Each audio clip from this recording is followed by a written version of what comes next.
This is a Culture Inject production.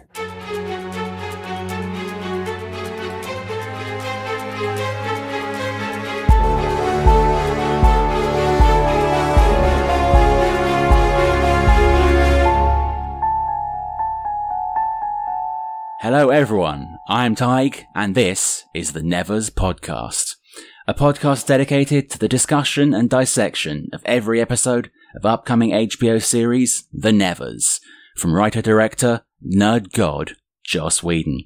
You can download and stream the Neverscast on Apple Podcast, Google Podcast, Spotify, SoundCloud, YouTube, pretty much anywhere you can find podcasts, we're there. And as you may have noticed, our Nevers mission has slipped somewhat of late, so this episode, we're deep diving and talking only about the Nevers. How is everyone? Is everyone doing well today? Are you surviving the plague? The plague is a perfect way to describe it. I feel like as the weeks go on, I get more and more used to it. And then some days I'm like, I am so great and happy. And then other days, like, the existential dread fills me up. And I feel like maybe everyone's like that. Yeah, it's like you're constantly overreacting or underreacting, And now I'm starting to forget what it was like to be normal. Yeah. Like, I see a lot of cars on the road and I'm like, oh, here are more cars. What's up? Right. Because I'm in Colorado, so we're slowly starting to reopen. So we don't have a lot of the issues some of the other states have because everybody's been pretty respectful of the lockdown. So we'll see, though. I know, right? As soon as everything opens, you know? I have a feeling those first few weeks, once everything is kind of back to normal and everyone has to acclimatize to sort of working regularly again and being within 6 feet of each other, it's going to be a very strange kind of September, November time. It's going to be quite odd. Taheg, how's the UK handling it? Because we have a faction in the United States that's just completely freaking out. Yeah, so do we, and it's called the British populace. We are not handling it well. Yeah, I mean, certain parts are doing quite well, but our government are morons, and like, they keep issuing these kind of really half-hearted, like, okay, you can sort of go out, but try to be apart from each other, but only go out if you have to, but if you want to, you can go out as well, but make sure you keep vigilant. Like, just be straight with us, man. Be like, don't go out unless you absolutely, like, if your house is on fire, you can leave. If not, stay inside. If you're a doctor or like a, bus driver, go outside. If you work in, business, work from home. If you can work from home, work from home. If you can't, don't. But yeah, I feel you because I'm in LA, so it's every day I see people walk outside without masks on, and it is just, I try not to get mad because I'm like, okay, Gina, the day's just started. Breathe in, breathe out. Right. Yeah, and you guys have all the beaches, so I'm sure that's tough. Oh, because okay, I get it. Like, who doesn't want to go to the beach? But like, I haven't been to the beach in probably over a year. Yeah.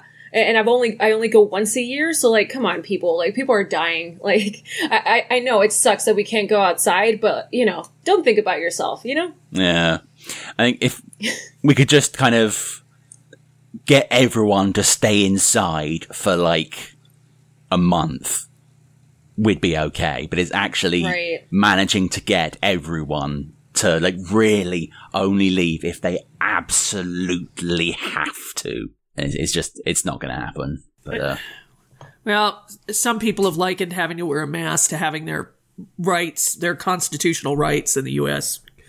trampled on. It's unbelievable. It's like, God, you guys wouldn't have made it in the Depression. Right. And there's some people, I'm not going to call out any political factions, but some people think the Democrats are doing it and it's fake. And I'm just like, come on. Yeah. Yep. But it's not all doom and gloom. Well, it is, but it's not. It's 90% doom and gloom, but the 10% of it is we have lots of free time, so you can now kind of focus in on projects and shows. Like, how are you staying sane, Heather, during this time? Have you been watching stuff, doing stuff? Yeah, so we have, of course, I do 2 other podcasts, so those, of course, have been taking up some of the time. And then I have this whole other hobby where I collect little horse figurines. Cool. So that's part of it. And I actually have to go into my job because I'm an essential worker. So I still work full time. Wow. And then I've been watching, really, Kelly would be proud of me. I've been watching doom and gloom and horror movies because that's just my mood lately. So I watched Melancholia the other night. That's a Lars von Trier movie about the two planets colliding. It's crazy. And then I watched Midsummer again. Plus, I'm still working through Buffy and Dollhouse and all my normal, stuff. So. Yeah. Do I sleep? I don't know. I should probably own stock in Woodbridge Cellars too. What about you, Gina? What are you doing? Yeah, I work from home. My sister, though, just got a job as an essential worker, so I drive her to work and I pick her up. But I'm also a screenwriter, so I've been luckily. Some people are saying they can't write because their head is not in the right place. I feel like my head hasn't been in the right place the past 3 years, and I feel like now finally I'm in the right place, which is weird. So I've been writing so much. That's amazing. Yeah, thank you. It's been nice. Yeah, I feel guilty saying that. It sounds so horrible, like the world is ending, but yeah. I don't want to feel guilty feeling happy. Right. It's weird. I've seen a lot of my friends who are artists. Some, it's just personality based. Some people shut down. Some people thrive in this environment. So, you're not alone. There's no right or wrong way to handle a situation like this. If you need to shut down, please shut down and look after yourself. Oh, yeah. If you're using the free time to, laser focus on gaining new skills or writing, making music, pots, then do you. That's all good. What about you, Taheg? I've been watching 90s trash TV shows and it's amazing. I'm currently, I've nearly finished season 4 of The Tribe, which is amazing. And last night I finished season 2 of The Odyssey, which is, it's so bad that it's good. I didn't realize. I was going to ask if I started that like Homer's The Odyssey. I started that and I was like, nope. No, God, no, not Homer's Odyssey. No, not that at all. This is a cheesy 90s TV show about a kid who gets knocked into a coma and wakes up in this weird alternate reality. And one thing I didn't realize watching it when I was a kid, that I now do realize, the primary antagonist is played by Ryan Reynolds. It's like a 13-year-old Ryan Reynolds. And it's insane. But yeah, it's a very bizarre, very cool show. But another thing we've been doing with our time was about 2 weeks back, me and Gina had the chance to interview Denis O'Hare, which was one of the coolest things I've ever done. He is just the nicest freaking guy I've ever spoken to. Super chill, really great, some hilarious answers. And before I was at a 10 of hype for this show, I wouldn't be hosting this podcast if I wasn't super hyped for this show. But after talking to him and hearing about the sets and his ethos, I'm at a 15. I couldn't be any more hyped for this show. I'm super jealous. Go ahead, Gina. Sorry. Oh, no. I completely agree. I still don't believe that happened. Taheg, I don't know what you're talking about. You must have dreamed it. Cause I had that dream. I told Kelly in another podcast, I was smiling the entire time. I was trying to breathe and smile and speak at the same time. Go ahead, Heather. Oh, I was just going to say I was super jealous cause he's, I love him. I know him from so many things, but like from True Blood as Russell and the many parts he's played recently on American Horror Story. But he's also on This Is Us. His resume is 10 miles long and he's such a chameleon. I love him. So I'm so glad you guys got him. I can't wait. I heard the snip we're going to play, but I haven't heard the whole interview. So yeah, there is a 10-minute clip will be coming up later on in the show. But if you want to hear the full, I believe it clocks in at about 50 minutes to an hour. That will be coming out very soon. All right. So that is what we've been up to. That's kind of our catch up. And now we're going to talk about some news. There's kind of a little. So San Diego ComicCon 2020 canceled. And any hopes of a trailer for the Nevers are gone. Or are they? We'll talk about that in a second. what are the chances that HBO will release something online? We're assuming that they were even going to have a presence at this year's Comic-Con, which they usually always do. But for the sake of argument, let's say that they would have. Yeah, what do you guys think? And actually, I'm going to jump a little bit too. So San Diego Comic-Con announced that they're taking the event online. So there could be the chance that maybe some networks or studios that wanted to premiere content at Comic-Con could potentially do that online during that Comic-Con weekend. What do you guys think? I feel like, didn't Dennis say, and it just the clip I heard, that they have at least 4 or 5 episodes down? If they do, there's the possibility for maybe a teaser, possibly a trailer, just from a Nevers point of view. Maybe not though. I don't know how much they have. Joss lays so much groundwork in the beginning. I mean, but I would think they could chop together something compelling, don't you? Yeah, I mean, totally. Even if they've only got like 1 or 2 complete episodes, because it's entirely possible that Dennis just filmed all his bits for the first 4 episodes, but they don't have all of the 4 episodes. It's very possible they could just chop something together from like the first episode, just to give us like the theme tune, a couple of the characters, a couple of the set pieces. That'd be more than enough. And obviously, as you guys know, pilots usually have enough information to do a trailer. So I feel like they would have enough. I was obviously sad when Comic-Con got canceled. I knew it was going to happen, and I'm so happy it did, because there's no way I would go, even if it wasn't canceled. Yeah. Dragon Con just got canked too. Oh man. Yeah. But luckily, I definitely have tickets for next year, because that's one of the things Comic-Con did was if you have tickets, you either have the option of getting a refund or securing tickets for next year. Yeah. So I was like, of course I'm forwarding it. Like, it's way too hard to get tickets as it is. But yeah, I hope they show something. I don't see why they wouldn't. I feel like, I mean, what other shows would HBO... Let's pretend Comic-Con was happening this year. What other HBO shows would they even showcase? They could possibly... I don't even know if they're shooting the spinoff to Game of Thrones yet, but that's coming. Which I'm really sad about. So sorry, Heather. I'm really sad about, because there was one that was supposed to be done by Jane Goldman that had Toby Rugbo and all that, and that got canceled, and I'm still really bitter about that. And that was the one with Naomi Watts. Yeah. Right, lead. Yeah. I'm so mad, and I'm not going to name anybody, but I know some people that work at HBO, and they're like, we just didn't want to go on to the next episode. It just wasn't compelling enough. And in my head, I'm like, okay, sure. Like, if this was a man directing it or show running it, right. That's kind of the rumbling I heard too, is that show was very heavily employed women, and the Targaryen saga that they're actually going forward with is not. So of course, going back to SDCC, I thought, and this I could be full of it, that Joss didn't have to shoot a pilot for this, that they just took him on his word and just went ahead with it. Yes, he went straight to series. Straight to series, yeah. Yeah, sorry. I meant more like, since they have a first episode, regardless, I feel like the first episode would be setting up a few things. Yeah. Absolutely. So I feel like that would be in the trailer. Hopefully, guys.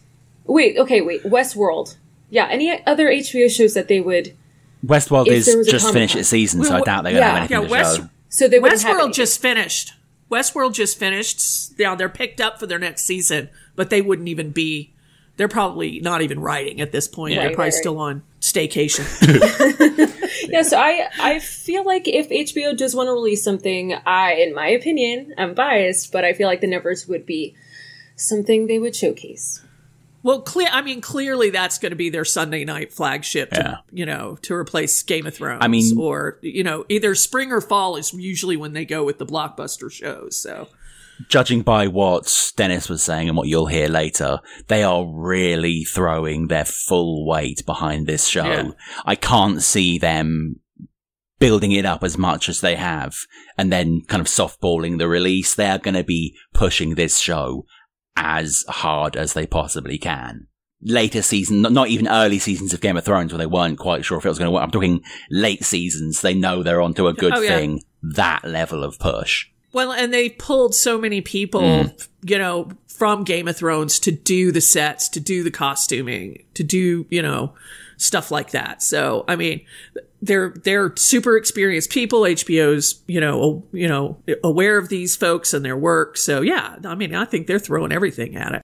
We have a leaked document from the British Film Commission. They've drafted safety protocols revealing how the UK shoots will be kept coronavirus proof. The UK government have also said that TV and film shoots can resume once producers put those safety plans into place. I've looked at the documents and, you know, looked over everything, the rules and the procedures. I'm just going to go ahead and say this. I really, really want to watch The Nevers. I can't wait for the first episode to air. However, I would much rather wait than lose half the cast and crew to preventable diseases. Like, these rules in my opinion, are not strict enough. If I was HBO, if I was Joss, looking at the money they've put behind this show, they can wait a couple more months before they start filming again. They do not need to push this show to get it filmed, because, like, they will lose more time on the back end if they lose half their cast and crew to illness than if they just wait a month or so now for everything to be clear before they start filming again. I really don't think it's a good idea for them to start filming before, like, maybe August, September. Yeah, and I think they also have the star power, enough people that are employed by this show to go, hey. Exactly. We're not ready yet. But regardless, I don't think Joss would push it if his cast wasn't comfortable. Indeed. With it. Yeah, and I feel like, obviously, this is a big production. Sure, there could be scenes with, like, one or two people, but with all the different cast members, crew members as well, like... Oh, yeah. You know, there's no way. Like, on a set that size, you may have 2 actors and you have 20, 25 people standing around. Right. Makeup people, boom, gaffers, all that kind of, dolly, blah, blah, blah. Right. And I'm sure there's stuff they can do, like kind of the After Effects, music, the solo parts of TV show production that they can do from home, that they can be working on now to get the first 4 or 5 episodes that they apparently have shot. They could just shoot it all in masks and gloves. Well, it was the Victorian era. That was pretty gross. Mask up. I mean, they could make those masks look good. But Taheg, that's a great thing to bring up, because I hope and I feel like they're editing what they do have. And if anything, that's going to hopefully help them when they come back, because they'll be able to look and see and understand the feel and the pacing of at least a few episodes, hopefully, or however much they filmed. So that would just be a really good jumping board into when they start filming again, maybe, if they're editing. So the next little bit of news, which gets me a little too excited if has any chance of being true, is Joss writing/directing the new Fantastic Four movie for Marvel. So popular YouTuber John Campea, sorry if I'm mispronouncing that, says that talks between Marvel and Joss have occurred. So that was the first kind of little hint that this might be a possible thing. And then WeGotThisCovered.com reported similar news. According to their intel, Joss has spoken to Kevin Feige about the Fantastic Four reboot, Nova, and the all-female Avengers spinoff, A-Force. The reason why that might be kind of maybe potentially true is that I believe they broke the news on casting for Ahsoka Tano and something else, right? So that's exciting. But also, during a live stream with Heather Horton, who's Joss Whedon's partner, Joss referenced a singular script that he's working on. And then, this might be my favorite bit of little evidence, he replied to a certain tweet by Zoe Kazan, who I have met and interviewed. I love her. She's an amazing actress, but also an incredible screenwriter. And her mother is Robin Swicord, who wrote Matilda and The Curious Case of Benjamin Button. And I could talk about them forever. I love them. And I've also met her. Anyway, Zoe says, out of pure curiosity, writers, how many document files, Word or Final Draft or whatever, do you currently have open on your computer? And Joss Whedon replied back, 19. A lot are Word documents that are about at least partially the one script I'm working on. But for reals, that's extra and I gotta focus. So before I scream and die of excitement, what are your guys' thoughts on all of that? I'm screaming and dying of excitement. I don't think there's any other suitable reaction. If I was like, I'll just say this now. Big Marvel fan, never really liked the Fantastic Four. I don't know why, I just don't click with those characters. But I absolutely love the character of Doctor Doom. And I can't think of a writer-director better who could just nail Doom's character than Joss Whedon. That kind of anti-hero, like, are they hero, are they villain, are we meant to like them, but we do anyway. That's his wheelhouse. And that's just where you need to be to write a proper Doctor Doom. I can't think of anyone that could do that better than Joss. And then we add in Nova as well, who's another of my favourite characters that doesn't get enough love. Like, imagine Firefly, but they can shoot energy blasts. Nova, get it done. It'd be amazing. I feel like, I don't know anything about the Fantastic Four. The only thing I know about the Fantastic Four is what I've seen in the 2 movies that I've been assured by my comic book crazed partner are terrible, except for Chris Evans as Johnny Torch, who I thought he was hilarious, by the way. I do have a little bit of softness for them because there's a satire of them on an animated show called Venture Brothers. And you can tell it's just like a loving send up of that group of 4 people. So I'm interested to see what he would do with that Fantastic Four dynamic. I have no idea what Nova is. All female Avengers, I hate to be the feminist bummer, but I'd like to see a woman direct that. I mean, I think he got so much flack for Supergirl and Wonder Woman and all that kind of stuff. And it's not just him. It's just, at least a female writer. Come on, guys. Yeah, it's one of those... It's one of those sucky things, but amazing things, so I'll say both. Obviously, Joss would kill an all-female Avengers, but that's not the point, It should definitely be led by women. As much as I would love Joss to do it, it should definitely be led by women. I also don't know too much about Fantastic Four. I have also watched those 2 films. I was obsessed with those 2 films when I was younger, even though they're bad. Yeah, I know they're bad, but I love them, because I guess I also love Doctor Doom a lot. But I'm going to go on a small little soapbox really quick. So about Joss rejoining Marvel. So I think about 2 years ago, there was a panel at USC and it was Kevin Feige and Joss talking about the Avengers. So they showed the first Avengers and then there's a panel with them. Of course, my sister and I were in the front row, hyperventilating the entire time.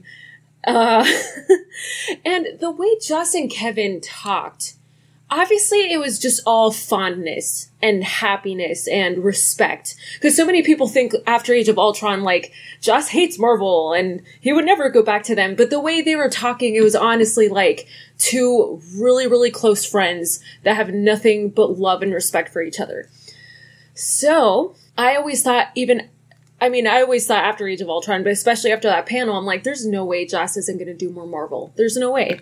Like Kevin knows how much Joss, completely changed the Marvel films going forward. Like, it would not be what it is. Obviously, Kevin did a lot as well, but Joss did so much. So, I was then... he arced out the whole first phase, you know? And helped with the second one. And, yeah.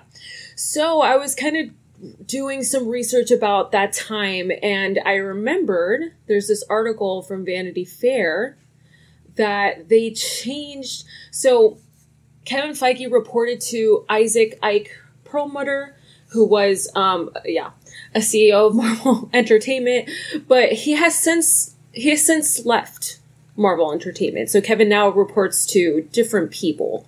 So I feel like, especially because of that, maybe Joss would also be more into returning to Marvel because they have different execs that Kevin is reporting to. So that means Joss could do more of what he wants to do. And in the panel that I went to, Joss was talking about how much he loved Thor Ragnarok, and he told Kevin, he's like, you let Taika be full Taika. And he was just laughing because he loves Thor Ragnarok. But that's an interesting thing to say, because I feel like with Joss knowing that, I feel like he would go back to Marvel. Those are my thoughts. I totally agree. I think the removal or the leaving departure of Perlmutter was a huge plus in everyone's regard, except probably Perlmutter's. I'm pretty sure now Feige doesn't really report to anyone. He has a lot, because his success rate is through the roof. He has a lot of leeway in Marvel now. So I think the combination of Feige and Whedon, letting him go full Whedon, would just produce absolute gold. And I do think Nova would be the best pick for Joss, because I have to look into that. I'll ask Josh. It's basically he's like a space cop. He'll know what it is. Space cop. You know, in Guardians of the Galaxy, the first one, when they land on Xandar, the planet, and there's all the cop guys, it's basically them. That's the Nova Corps, I believe. It's meant to be, but in the comics, they fly and they can zap lasers and make shields and stuff. They're kind of like Marvel's version of Green Lantern, but there's more of them. This episode of the Nevers Podcast is sponsored by Dead Good Tees, aficionados of the sci-fi and horror genre and creators of premium heavyweight t-shirts and hoodies that are built to last. Dead Good Tees ships worldwide, so whether you're braving the Arctic winds of Yukon or strolling the beaches of Thailand, Dead Good Tees has you covered. Thank you to Dead Good Tees for supporting quality podcasting. Start shopping today at deadgoodtees.co.uk and don't forget to follow them online at Dead Good Tees. We are now moving on to the main discussion for the episode. Delving deep into the Nevers. During a live stream with Heather Horton, Joss's partner, Joss shared that he started writing the Nevers while listening to the Hours soundtrack by composer and legend Philip Glass.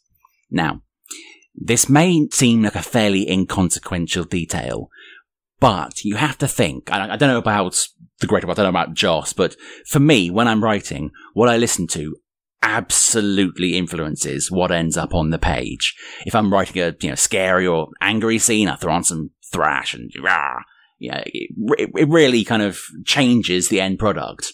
Knowing that he was listening to the Hours, a very kind of Victorian soundtrack, that has to kind of give us an insight into his mindset.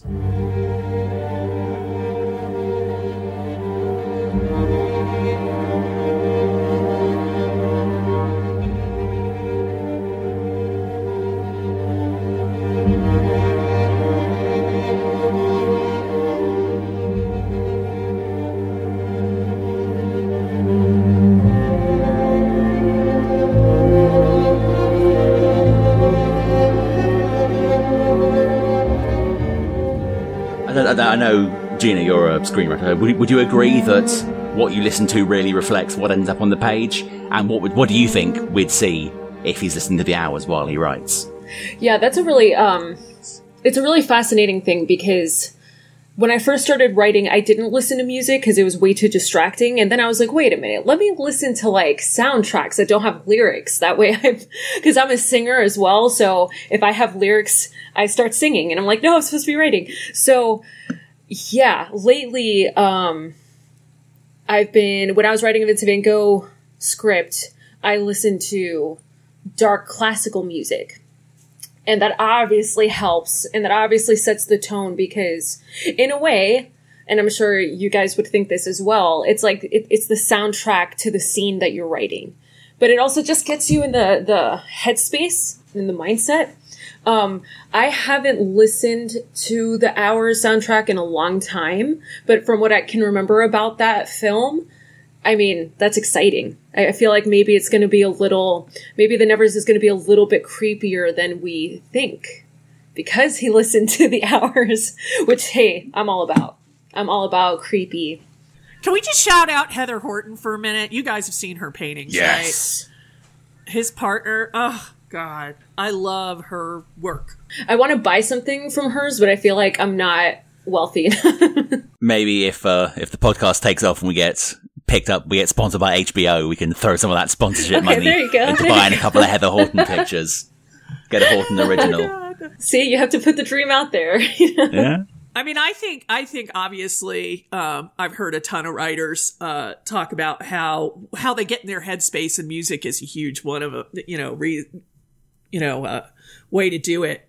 And I'm so curious to know now, with listening to that soundtrack in particular, because Philip Glass's stuff is very atmospheric, and very melancholy, I guess is kind of the right word, but also very, because he writes concertos and, you know, like film scores for him are a side project. So yeah, I'm excited. Little geeky side note for me. I think the first time I heard Philip Glass was in the Watchmen film, like the trailers. Yeah. A lot of his music was featured, and I was like obsessed. I'm like, what is this music? And yeah, I love the piece that they used for the Watchmen trailer from his. So now I really want to go back and listen to the Hour soundtrack. That might be what I do for the rest of the week. Okay, here's what helps. Eventually, I do have a pilot that I'm writing that takes place in Victorian London, so I'll put that on, you know? Get in the Joss mindset. Why exactly. the hell not? Write a spec script for season 2. Oh my God, please. I will do. Okay, actually, in TV competitions that like amateur writers write for, you have to write a TV spec. So you know the second The Nevers is a TV show and I could do that. Of course I'm doing that. Actually, it'd be fun based on what we know for me to just write a script. Now I'm getting ideas. That'd just be a fun writing exercise and just to see how it lines up with what actually the show is. Oh, put it up on the side. Dang it. I'm gonna have to do this now. Okay, anyway, let's move on. With the Nevers, let's retread on some things that we've talked about in the past, but let's look at it with a new, fresh eye, especially with some new things that we know now. So, actors and character descriptions. So the first casting announcement was on Deadline. I'll never forget that day because I believe Taheg and I recorded an emergency episode that we had to like figure out and schedule right really fast because we were so excited. And it's we had just finished a Neverscast the day before and that dropped and I was like That's just fate messing with you.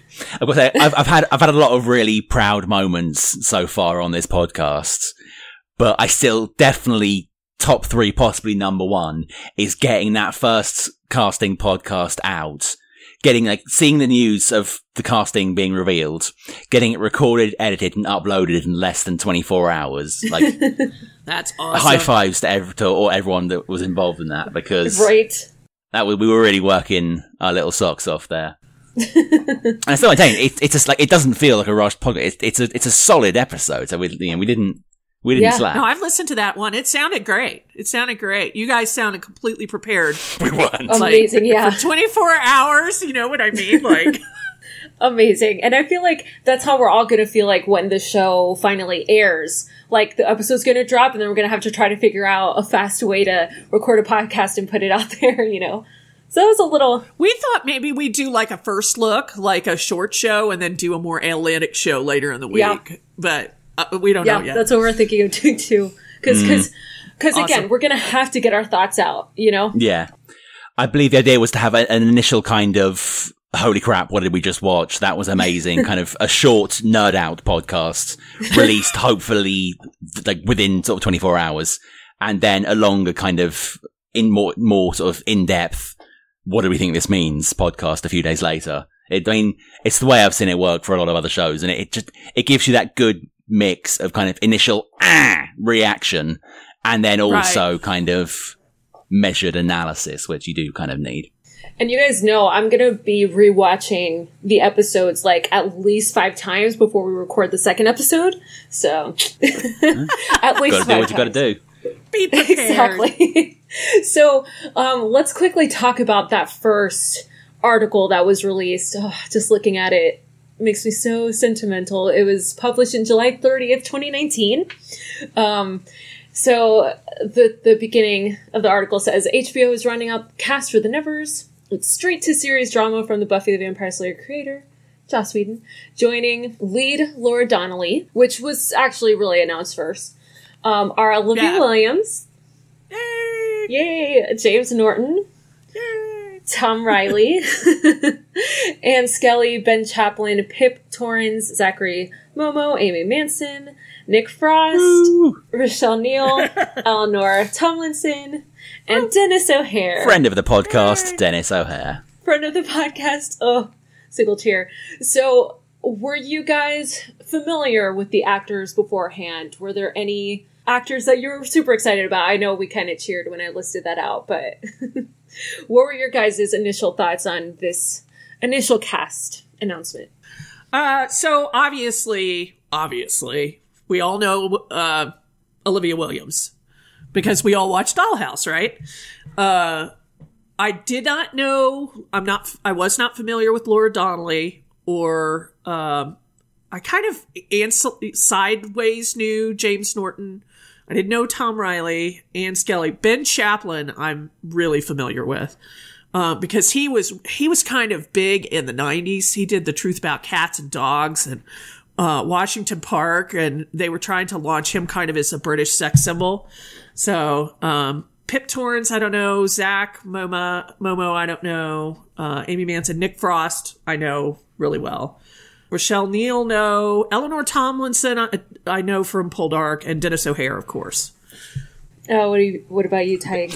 It was very strange written. When I looked at the cast, I saw Olivia Williams, Nick Frost, hell yes. No one cares. I don't care about everyone else.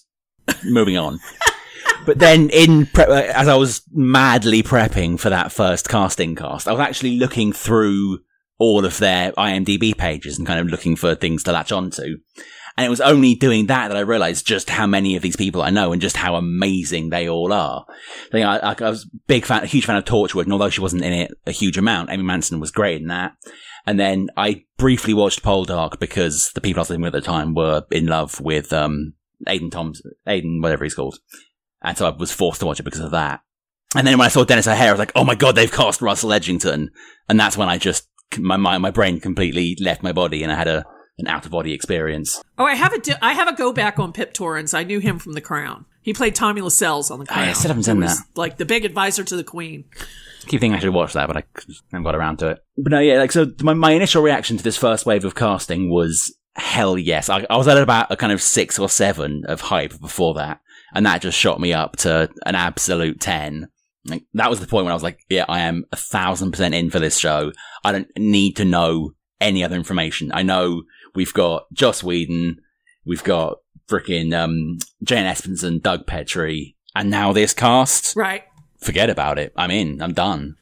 Just show me the episode now. Yeah, 100%. And I feel like it's cool that there's a mix of like kind of veteran actors and also up and coming, and also some actors in between. So I wrote a note, and it's so funny. The note is dated July 30th, 2019. The day this article came out. And it lists the actors with like some credits that I would be like excited for. And so many of their credits are period pieces. And I always joke with my sister, like, some people are so sci-fi oriented, like they just have that face or that acting style. And I feel like the same thing with period pieces. Obviously, anyone could act anything, so it's okay if you've never been in a period piece. But with this cast specifically, there's a lot of actors, I think all of them, that have done period pieces. So that's kind of cool. That means they all can live, they have lived in that world, and they can live in that world. And again, I remember Olivia Williams obviously freaking out. James Norton, I knew. Denis O'Hare, I knew. And Nick Frost, obviously. So, and it's cool because, mark my words, I feel like we're going to fall in love with a lot of this other cast just as much as, you know, we know of some of the others. Already a little bit in love with Rochelle Neal. I tell you what, yeah. A lot, I mean, we talk about all these people doing period pieces, but that's kind of how you make your bones in Britain, right? Pretty much, right. yeah. Taheg, like, there's a ton of like Jane Austen. They make 5 Jane Austen movies. Yeah. You pretty much have 2 options. You can go period drama or Doctor Who. That's about it. You have to be in at least one of those, or you're never going to get a job in England. There's so many, I swear, there are so many huge actors in America now that I was like, oh yeah, I saw that guy 20 years ago on Sense and Sensibility, or, you know, the Forsyth Saga, or like Damien, what's his name? Damien Thomas, who was a big star on Homeland, he was a period drama guy. Yep. Like, it's hilarious. It's because a lot of them come up through kind of RADA and through the stage, so they've got that real kind of classic acting style, which just lends itself so well to period drama. I have to say, like, reading through it, it wasn't just the cast that really impressed me with this first announcement. Like, obviously, I read them, look at the IMDb, really freaking out. But then I remember I was reading through the character descriptions, and that was what really, that was when it really started to click that this show could actually be something incredibly special. Because, we've got maybe a paragraph for each character, but already, I remember that we were already starting to theorize whole character arcs and whole plots for them just based off these small paragraphs. You can tell he's clearly put so much thought into this already. Yeah, let's quickly go through some of those character descriptions. So Olivia Williams will play Lavinia Bidlow, a wealthy spinster and champion of the touched. Lavinia funds the orphanage where Amalia and many of the touched live through her vast family fortune. She is stern and old-fashioned, but as strong-willed and clever as anyone she confronts. Oh. That doesn't sound familiar at all. Yeah, right. That sounds like... Not at all. 19th century, 20th century Adele. And Taheg and I have touched upon this on previous podcasts, it's fine if writers kind of reuse familiar character traits or types of characters, I feel like if Joss was, even though all writers steal from every writer, but I feel like if Joss was stealing, quote unquote, from another writer, I'd be like, but you could totally steal from yourself. And it's 100% fine. I seem to recall when we had this conversation before, I still had the same comment, which is, we don't criticize musicians for always sticking to the same style. We don't criticize painters for painting in the same style. Why should we criticize screenwriters for kind of using similar character archetypes if the story and the characterization is different each time? Right. And he'll put his twist on it. It's a different time. It's not going to be modern. And Olivia Williams has a style too. The actors have styles. So, I mean, it stands to reason that collaboration between her in a position of authority with Joss writing for her, sure, there's going to be some familiarity, but I don't expect it to be a copy. And to be fair, Adele DeWitt is a fantastic character, and we did not get anywhere near enough of her. If we can use this to kind of backdoor some of the scenes we would have got in seasons 3, 4, and 5 of Dollhouse, I'm totally okay with that. I'm not going to complain. Yeah, I love Olivia's. She brings this kind of smooth elegance to everything she does, and I'm down for it. And it's going to be so cool to see a large audience finally know who she is, because she's so amazing. So I just see after the first episode airs, there's going to be people on Twitter like, oh my God, Olivia Williams, who is she? She's amazing. And I can't wait, because they're going to be like, yeah, we've known. We've been here. Welcome to us 10 years ago. But I'm just wondering, me and Gina obviously already treaded these boards numerous times, but Heather, looking at these character descriptions for the first load of sort of revealed characters, who is your big stand? Which one of these characters are you most looking forward to getting to know when the Nevers comes to air? Well, obviously Amalia, because she's the lead. And I feel like we've gotten the least on her, really. I mean, her casting was first, like Gina said, but as far as describing her or even giving her a paragraph with any, some of this has some really specific stuff. I don't feel like Amalia got, I feel like they're intentionally shrouding her in a little bit of mystery. 100% chance that's intentional. I'm super, super excited about Ben Chaplin playing the detective, because I feel like he's in a role to be very compromised and conflicted, which Joss writes so well, So, he's going to be trying to track down, I'm sure, what's going on with these, the touched, right? And trying to do his duty, but getting to know them and having compassion. I hope that's how he's going to be. So, yeah, so that's interesting. And I'm really intrigued by the 10-foot tall person. How's that going to work? So there's this artist. Her name's Shani Kilgore that Joss helped, because she was doing like a Kickstarter or GoFundMe. I can't remember which one. So he loved her as an artist so much that he's like, I will literally co-write songs with you. So he wrote this song, the lyrics for this song called Big Giant Me. And first of all, the lyrics are incredible. Second of all, Shawnee Kilgore's voice and her melody is like beyond beautiful. So I kind of want to read some of the lyrics because it just reminds me of that character that you just brought up. So the first verse, and I won't say the whole song, just the beginning. What if I wake up tomorrow, bigger than my bed? What if I try standing and I crack the ceiling with my head? What if I come over and you open your front door, find me looking through your bedroom window on the second floor? Would you laugh? Would you scream and say it was a dream? Could you be glad to see big giant me? And I think that's so sad, and it paints such a picture. So I feel like that character is just going to be like angst. Right. It's interesting that you bring that up. Didn't Dawn become giant in one of the a series in the comics? I was just about to bring that up, yeah. I think about that too, yep. Yeah. And then hooked up with Xander, which is just wrong. Spoiler! That's a whole other conversation, Taheg. Can we not talk about that? I don't need that visual. Well, that should be another podcast topic, because I have feelings about that. I want to invite Gina and Kelly over to our podcast so we can all scream about Xander. No, but here's the thing. I love him. So that's the thing. So you could be our foil. Exactly. So who jumps out to you guys? I'm so curious. My twin sister loves the kind of posh characters, and I feel like that's rubbed off a little bit on me, but also I've always loved Draco Malfoy. Sorry, I'm that person. You are. When I was young. You're the person that likes the bad guy. Yes. I cannot stress this enough. So I feel like Norton, James Norton, who plays Hugo Swan, a pansexual posh boy whose charm has about 5 years left on its lease, and I could read the rest, but that was enough for you, right?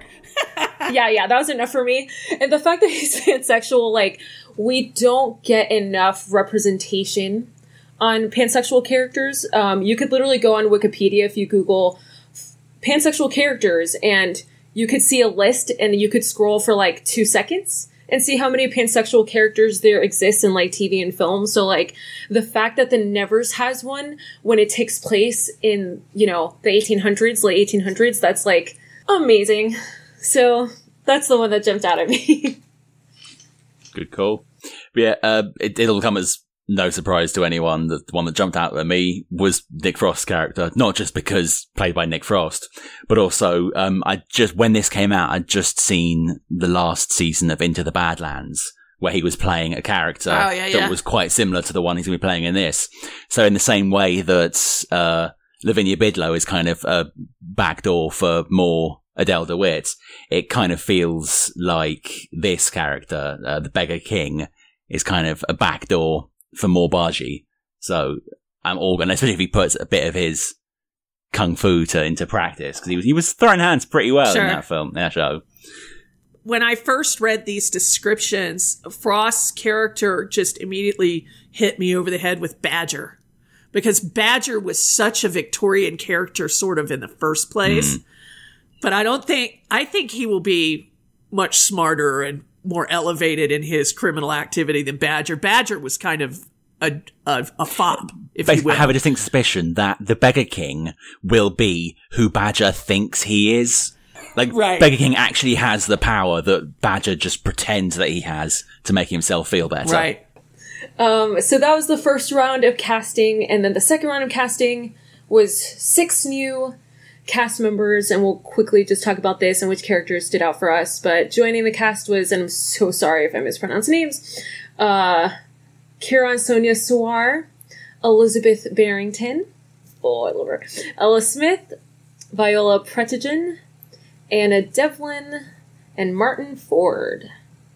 And these are recurring, set as series regulars. And Martin Ford will be recurring. Any of these that stuck out? Martin Ford, man. Have you seen that guy? He's like a brick house on legs. He is the most imposing. I follow him on Instagram, and he's a dedicated family man, and he's into cars, and he's into, obviously bodybuilding. But he is an imposing looking person, and I can't imagine how scary he's going to be in this. Like, I am salivating to see him be who he is, right? And he was talking about how big he had to get for this role, and he's already enormous. And I was like, oh my God. So I don't know if he's going, this is what I'm curious about, if he's an independent operator or if he's somebody's henchman. I'm 90% sure he's going to be kind of a hired muscle. He's going to be a tough, because they say he looks as unpleasant as he smells, a side effect of his rather surprising turn. I have a distinct suspicion, practical effects. He's already a big guy. Oh, yeah. I think they're going to give him some kind of like scaly skin or like rocks or something. Well, and that's the other thing. I was like, yeah, he's huge, but what if he's also supernatural? 100%. You know? Yeah. I was just going to, the only other person that I'm really, well, I'm interested in all of them, don't get me wrong, but I'm interested in Desiree Blodgett. And I don't like the W word, so I'll call her a companion. Okay, there you go. Companion. So her role to me stands out as something that's going to be super interesting because she's going to be able to pull secrets out of people. And that sets up a plot point because they've set up a plot point here that she's going to pull something much like, River did in Firefly, that she ain't supposed to know, and people are upset about that. She definitely has a huge amount of potential. The other one that had me quite interested was Viola Predejon as Myrtle Haplish. Yeah, she can't speak English or anything else resembling speech. We had a few theories about that character when we first sort of covered this topic. But the best one that sort of we ended up settling on as our pick for her potential power set was that actually it's not that she's not speaking English, she's just speaking a language which, like, from a country that no one there has been to. And then actually her power is that she can now just speak all languages because she's quite young. Her brain just can't process it, so she's just freaked out. She's speaking like Latin or Aramaic. Yes. And she's just, her brain is just stuck on Aramaic or something. That's such a great idea. I love that. And then eventually when she learns to control that power, which I'm sure she will, like she'll be able to just jump back and forth between different languages whenever she wants. And that becomes a universal translator. Like, how cool is that? Endless potential. Someone that I'm very biased in casting wise is Elizabeth Barrington. She was recently in Good Omens. Yes. So as soon as I heard that she was cast, I'm like, okay, automatically she's going to be one of my favorites just because. And her character, her name is Lucy Best. Dirt poor, adaptive, streetwise. There's nothing delicate about Lucy, though she's given up thieving to live with the orphans. Her quick wit and high spirits mask the pain of a tragic past. Ooh, so good. It really makes you, it really makes you think, like, does she have any powers? If she doesn't, why does she live with the orphans? What past does she have? I mean, so many things. And, like, I always tell this to everyone. Of course, I want strong female characters, but even more than that, I want complex female characters. And to me, they're like one and the same. Like, they should be one and the same. Anyway, so I feel like Lucy Best, like, cool. Dirt poor, adaptive, streetwise. Are you kidding? Like, those kind of roles usually go to men. So I'm all about this. I just love the idea that this kid is going to have a mouth on her with that kind of Cockney street British. And obviously, even if you haven't watched anything else besides Good Omens of her career, like, she would kill that, Right. And I think you've got a great point there, Gina, that women are not one trope or the other, and we shouldn't say, well, all women have to be strong women. Women just have to be women. Right. Like, exactly. You can always tell. I love the movie with the bachelor party girls. It's got Kristen, Bridesmaids. But women don't, you can tell it was written by men because women don't interact that way. Do you know what I mean? So, women can be weak, women can be vile, women can be stupid, they can be strong, they can be vain, just like men. We're people. Exactly. One of my favorite shows of recent years is Orphan Black, because not only does it have, one actress playing 10 different roles, but they're all brilliant and unique, and they're all strong, but they're all strong in their own way. They show the different kinds of strength. You've got one that's like a super evil businesswoman, one that's a crazy assassin, one that's a housewife in the suburbs. But they all have like their own individual strengths, and it's amazing seeing what they do as a group for each other and for their surroundings. Do you like what you hear on the Nevers podcast? Care to share your opinion? If you do, then consider leaving a review for the show. Your review helps us to reach new listeners and let us know how we're doing. Go on, it only takes a minute. We mentioned it earlier that Joss does like to sort of return to the same archetypes when he writes.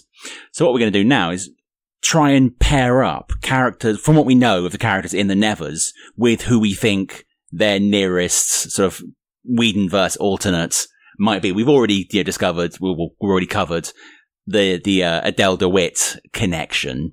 But looking through the character descriptions, do you think you've seen any other pairings? I know we talked about, in our show, we talked about one of the girls really resembling River, being crazy. I'm looking through trying to figure out which character it was. Maybe Mary Brighton, not really sure. That's kind of the, besides Frost kind of being the amped up version, as you said, of Badger, obviously. So maybe Manson, Malady, committed, crazy, a bedlam waif. That kind of sounds like River too. So, I'm hoping there are so many characters in here that I haven't seen in his work. Do you know what I mean? Like, some of his work tends to be, there's one really big evil guy, but there's subtle evil everywhere, I feel like, riddled throughout these characters. So I think that'll be interesting. I think it's going to be fun seeing the sort of the shades between characters like, Frost's sort of should be back. He's gangland sort of kingpin, but he doesn't seem particularly horrible. And then you compare that to O'Hare's sort of evil surgeon guy, and then you've got was it Momo? No, Torrens, who is he's a British grey man. Yeah, exactly. Like there's a lot of kind of differing kinds of evil there. Yeah, it'd be very interesting to see what we can do with that. One for me that I've noticed is the character that Tom Riley plays. The character's name is Augustus Augie Bidlow, a sweet, disarming nerd. To me, I mean, how many characters of Joss's is like that? So he's probably going to be one of my favorites. But it's interesting, at the end of his character description, it says he finds the touched unnerving, but is drawn to them by his increasing infatuation with Miss Adair. So that kind of reminds me a little bit of Paul Ballard in Dollhouse. It's a little shade of that. And then just quick side note, and then his nefarious best friend is Hugo. So like, if Hugo's pansexual, I could totally see Hugo having a crush on Augustus, but Augustus has a crush on Miss Adair. So I hope that's like a love triangle. Just that throwing that out there. Super crazy, right? Also, I think, and I think this is it's a red herring that they're building up O'Hare to be very Jack the Ripper like. Do you know what I mean? But I can't see Joss being that obvious. We were also talked about this, that, they brought Dracula in season, was it 4 or 5 at the beginning? And they were just like, Dracula's gonna be a new character. Nope, you're done. One and out.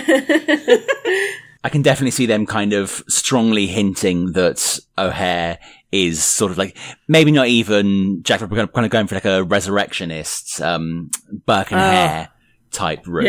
Yeah. Good point. Like almost a Frankenstein bend to it. I mean, as everyone out there will hear when you hear the full interview, O'Hare briefly describes his lab, and it sounds like a freaking nerd wet dream. It is amazing. And like if it's half as cool as he described it, it's going to look beautiful when we see it on screen. Just photos and the set decoration that we've seen too, just in outtake photos. Oh my gosh. Now I'm going to go cry. The only accurate response to that.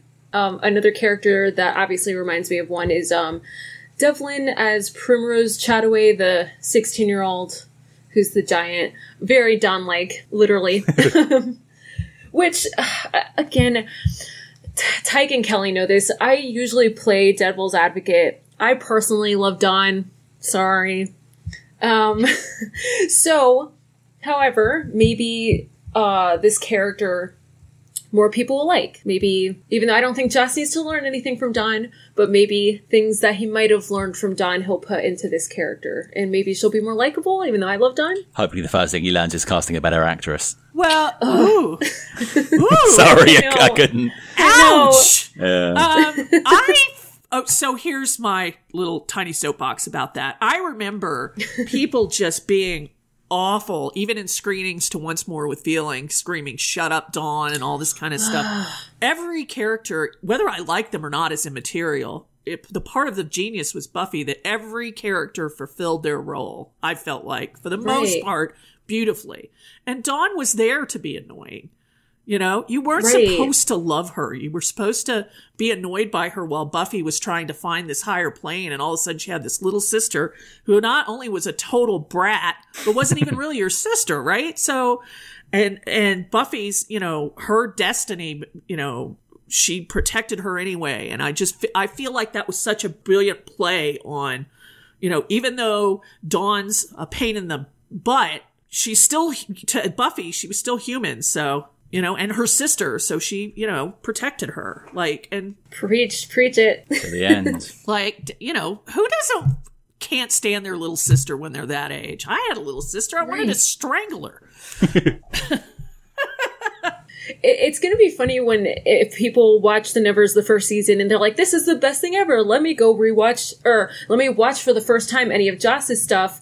And then they'll get to season 5 of Buffy and they'll be like, oh, I've seen this character in The Nevers. If they know what they're doing, HBO or whoever has the rights will put all of Whedon's back catalogue up to stream just when the first season of The Nevers finishes airing. So everyone watches The Nevers, he gets a sudden influx of all new Whedon fans. And like, oh, while you wait, why not watch his entire back catalogue? Yeah, except Fox owns it and Hulu has it. And that they don't have the rights. So yeah, Fox will capitalize on it though when it comes out. You watch. Moving on to Joss not being the sole director as speculated. So we now have confirmation that Joss will be sharing the director duties on The Nevers, which we always kind of figured. There was just never really any official word. Right. In documents obtained by our producer, we've learned that David Semel will be directing at least one episode of The Nevers. Ooh. Some notable shows that he's directed for include Buffy, Angel, Heroes, American Horror Story, The Man in the High Castle, and Watchmen. What could the selection of this director mean for The Nevers? And before I open it up to you guys, he's actually directed some of my favorite episodes of Buffy and some of my favorite episodes of Angel. So he directed Lover's Walk in season 3, which, I mean, right, is one of the best things of all time. And he directed What's My Line Part 2 in season 2. Also one of my favorites. Season 2 of Buffy is my favorite season, so I'm biased anyway, but I love that episode. And then in Angel, he directed Are You Now or Have You Ever Been? Yeah. Oh, brilliant episode. Yeah, amazing episode. And that's in season 2, episode 2. And just to remind any listeners, I shouldn't have to remind you, but just in case, it's the 1950s episode, Angel aids a woman hiding from her past in a hotel with a long history of death and mayhem. In the present, Angel hunts a demon. So we get a first look at that hotel, and yeah. So I love this director, just even based on that alone. I'm sure he's done other amazing work as well, but what do you guys think about him joining? I went and looked at his IMDb, and it's like 10 miles long, man. And the thing is, he's got lots of, like, he hasn't seemed to have stuck around on any series for a particular, there's lots of kind of 2 or 3 episodes here, 2 or 3 episodes there. But it seems kind of every time he lands on a show, he'll just deliver an absolute masterpiece of an episode and then vanish off into the sunset. Go to another show. Yeah, even if he only comes along to do kind of 2 or 3 episodes, I'm going to watch out for those episodes because they're going to be absolute killers. Because, I mean, Are You Now, Have You Ever Been is one of my favourite all-time Whedonverse episodes. Anyway, the visuals of it are all fantastic. You know, he directed it brilliantly. Yeah, and I think to go as far back as season 2 and season 3, that he was, one of the many directors for those eras for Joss to bring him back. says Joss remembers him and thinks very highly of him, and how he directed his, like, Buffy was his baby. So I think that bodes well for it. That's actually a really good point.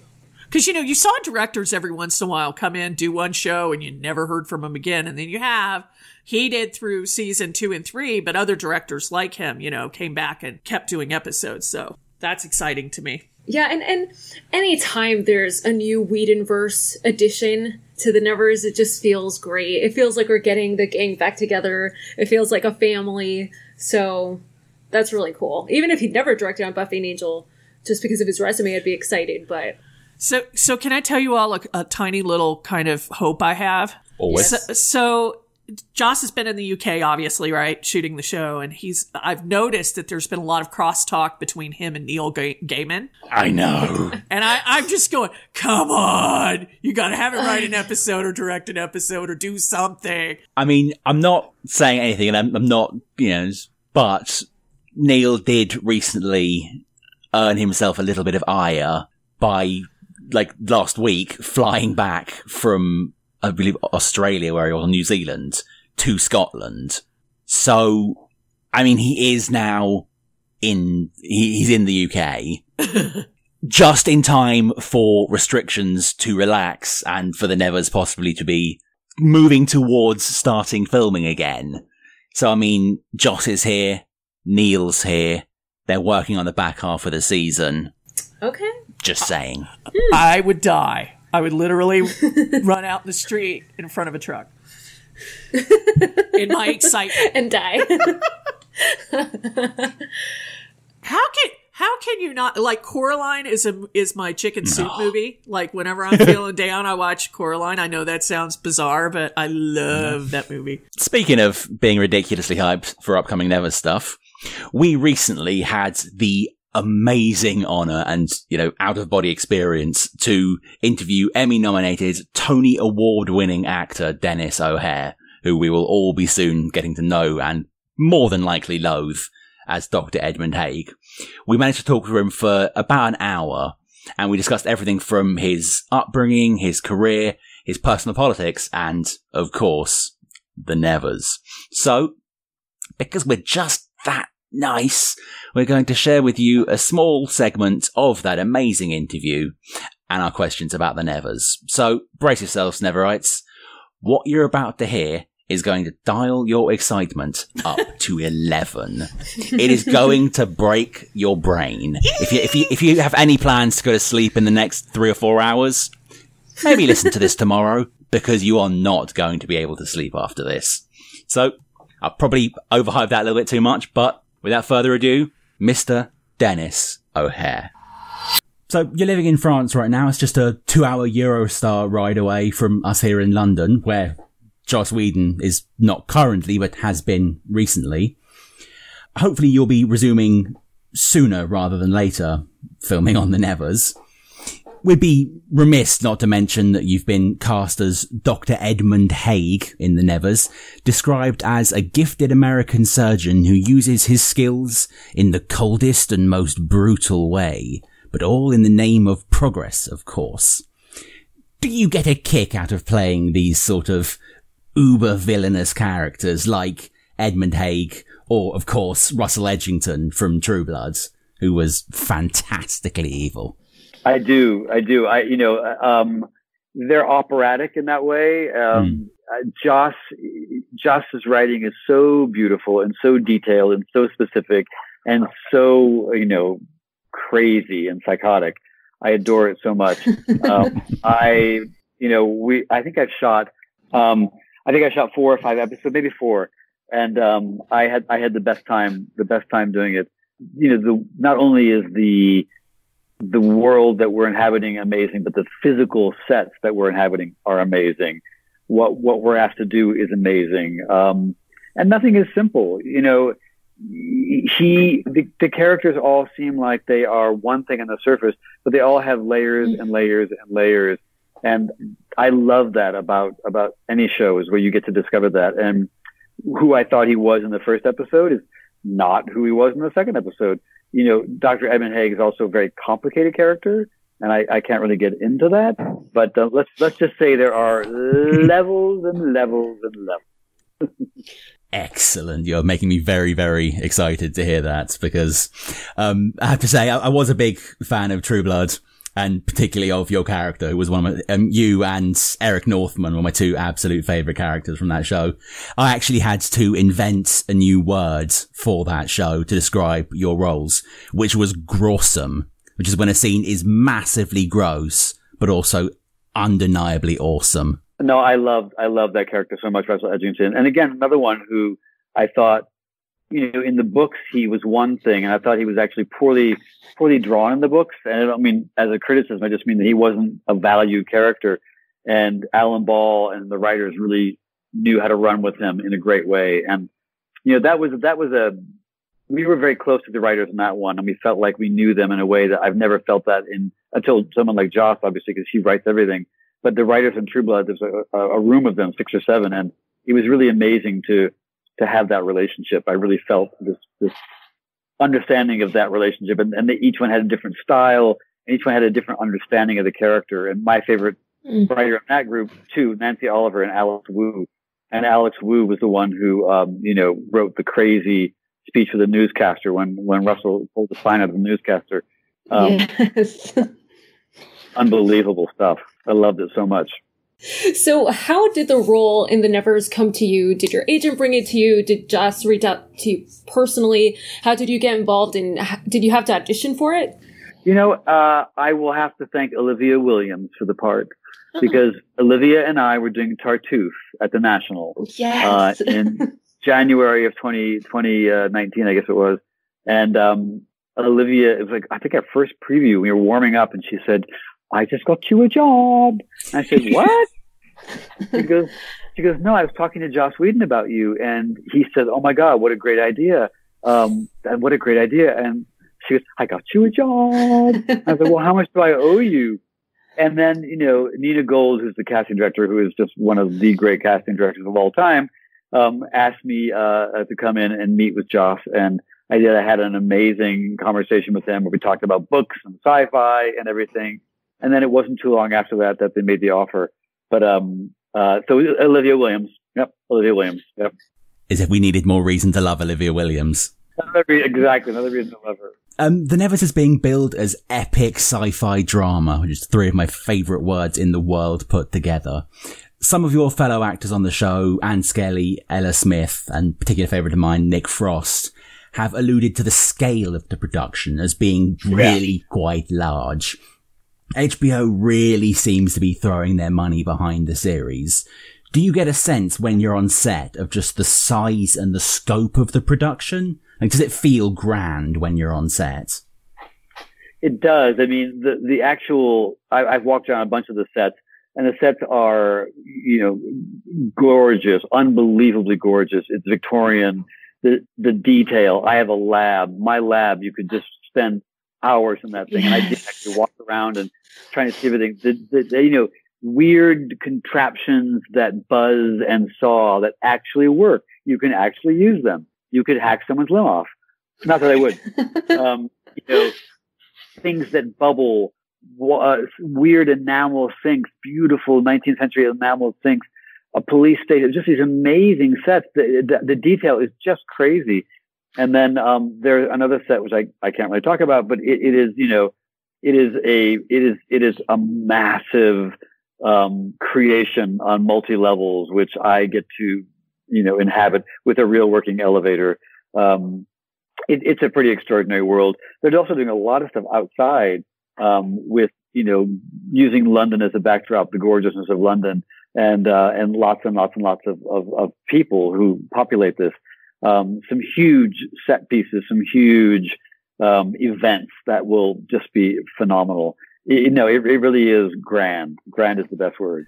I mean, obviously I was already quite excited for this show, otherwise I wouldn't be working here, but just I'm talking to you and hearing about the bubbling lab and the working elevator, I'm literally dying of excitement right now. You are really not helping me remain cool. This is going to be so good. Yes. I just want to watch it right now. I know we're a ways off. In an interview with the French outlet Binge, you revealed that you get to sing in the first episode. How is that for you? We obviously know that you enjoy singing. Were you surprised to find out that your character would be singing? I love that the character was singing. I just loved it. I was so happy for that. Joss actually, I think, saw me in Assassins back in 2004. So he already knew that I could sing. And I think that's bubbling in his mind. The funny thing about that was that he gave me the words and then he said, just come up with something. And I was like, okay, great. So I listened to a lot of sort of, ditties and Victorian things. And he said, it should be like a sea shanty. And I said, I'd love to come up with it. So I actually came up with the tune, which I think then they cross-checked to make sure that it wasn't, in the public domain. Or I wasn't ripping somebody off unconsciously. And then I get to set and he's changed the words. And, my tune didn't quite fit anymore. And so there was a little bit of that, last minute running around. But I love that I got to sing. I adored it. It made me very, very, very happy. Yeah. He's the man. I cannot wait to hear the whole thing. How great was that? Like, there's just some amazing, here's, like, obviously there's a lot more to come, but here are some of the bullet points, the exciting moments. Olivia Williams was the one that recommended Denis for his role in The Nevers. The characters are multi-layered. Who Denis thought his character was in the first episode is not who he was in the second. The physical sets are huge, amazing, and incredibly detailed.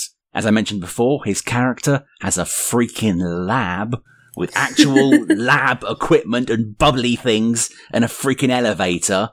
A working, I'm no techno person. I don't know what the word is there. But were there elevators in the Victorian era? I'm pretty sure there weren't. So we've seen cars and elevators, both things which didn't exist at that time. I think it was close because if it wasn't possible, they were getting close because like the Stanley and some other historic hotels that I've been to have that brass kind of birdcage hand crank elevator. Yeah. Not only does he get to sing, he gets to sing a sea shanty, the best kind of song. And when asked to sum the Nevers up in one word, his choice was grand. That's a great word to use. So yeah. I'm sorry. Like, if I see this, like, evil kind of doctor singing, I mean, what?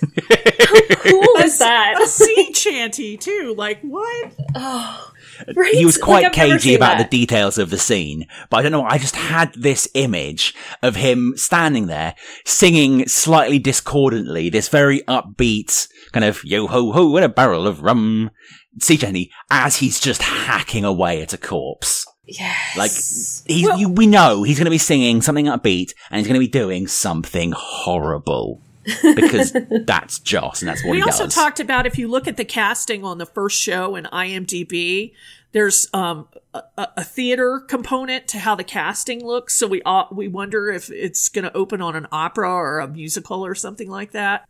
I believe there is a scene of an opera in the first episode. We don't know, like, exactly, but we know that Satan is involved, because Satan is in the cast list for the first episode. Right. But that's stage Satan, not actual Satan. Sure, we talked about it being like Faust or something like that. So that does make sense.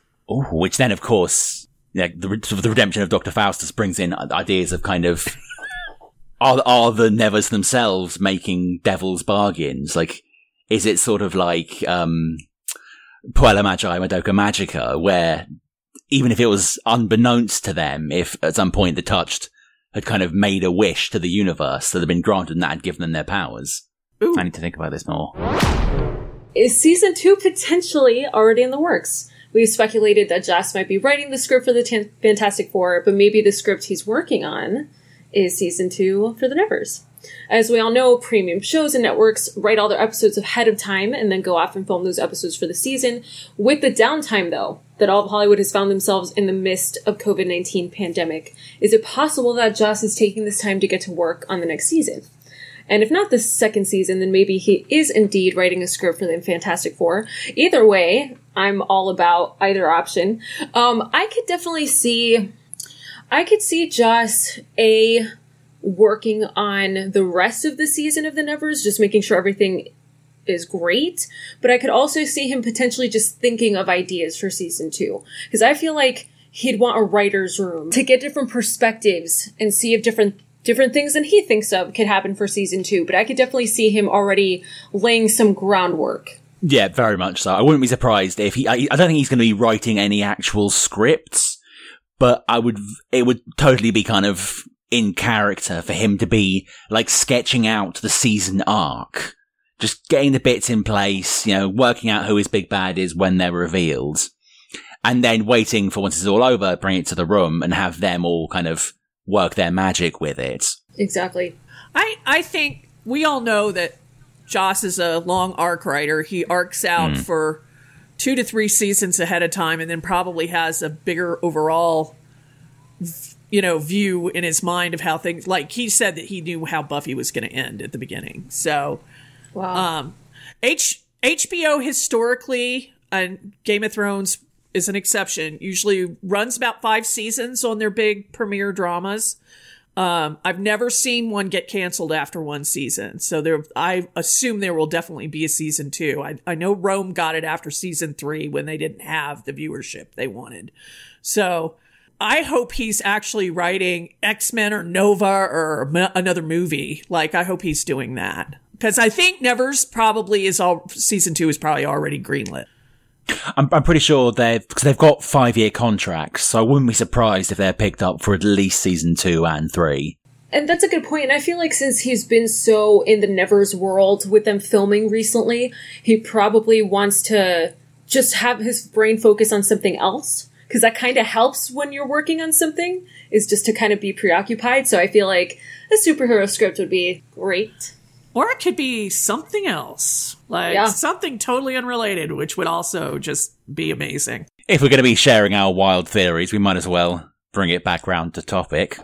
So, we know the characters, we know the settings, we are very familiar with the god in charge.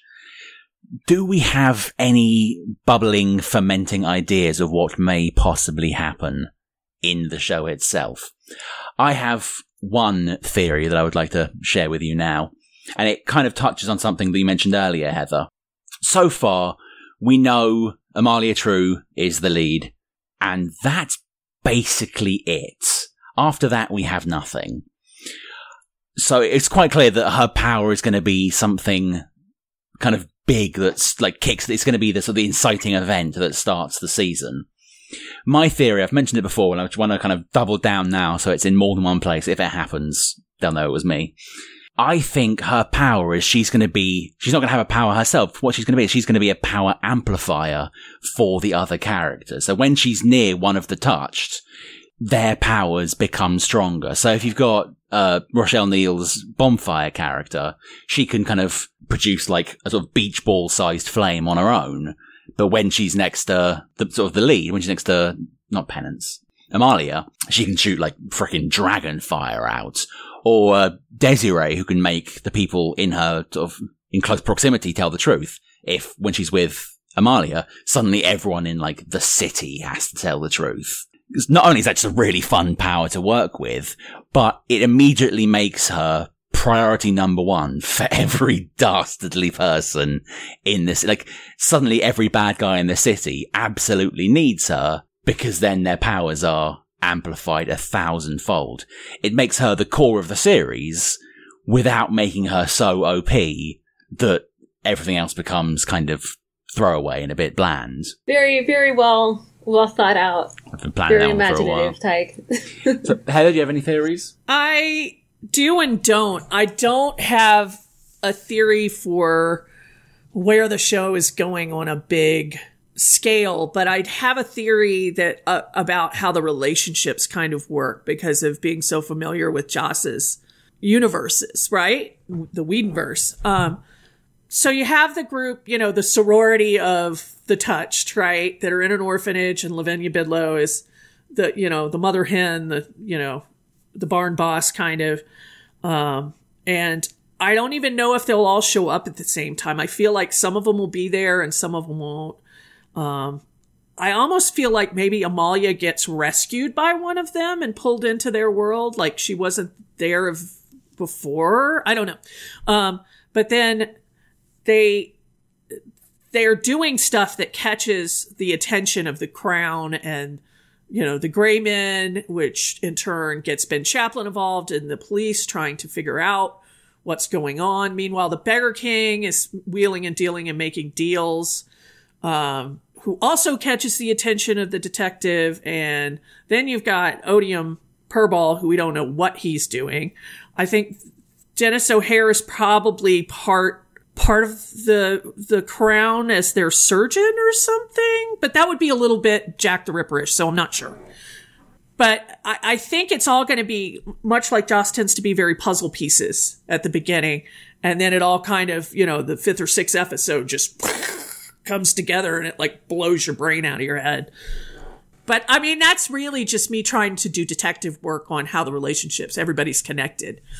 It's an excellent point. I can very much see. I remember when we did, I think it was the second cast, we noticed there was definitely at least three kind of distinct pools of characters. There was kind of the upper class as the surgeon, the Navy officer who's now a peer, and then the successful physician. Then there's kind of the orphanage and their crew, and then there's kind of the underside people, the Beggar King, Bonfire, and Desiree Blodgett. So I wouldn't be surprised if it started off with kind of 3, maybe 4 mini arcs. Right. That then, in typical Joss fashion, kind of all somehow managed to blend themselves together by the big conclusion. This is so cool to me because it almost sounds like we've seen the first episode and we're already just thinking about the rest of the season, but we haven't even seen anything. But that's how good these character descriptions are. Yeah. Well, and that was the thing that was so disappointing about STCC and you getting to go was that, Matt and I were talking, the producer Matt, behind the scenes, like, they're definitely going to ComicCon and they're definitely going to roll out the red carpet and then we're going to see a teaser and a trailer of the cast, blah, blah, blah, blah.